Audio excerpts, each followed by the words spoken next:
ńlẹ́ o ọ̀rọ̀ àwọn Yorùbá kan sọ pé nípele nípele ni aṣọ egúngún ṣé ẹ rí gbogbo ẹ̀dá tó bá ga láyé ìpele mẹ́ta ń ló ṣeé ṣe kí ìrìn àjò wọn kó pín sí.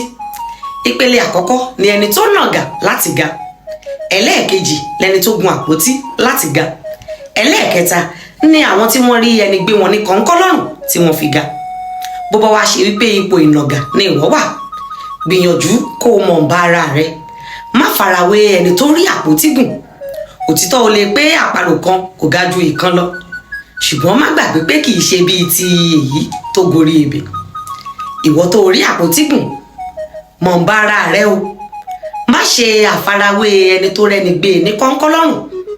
Bí ìwọ náà bá wá sọ pé ìbí òjù bíbá àti bẹ̀rù làbọ́mọ, bá ò bá ní ìtanra wa jẹ, ó yẹ ká mọ̀ pé ìgbádùn àti ìtọ́jú tí ọmọ máa rí ẹrú ò ní gbóòórùn rẹ̀.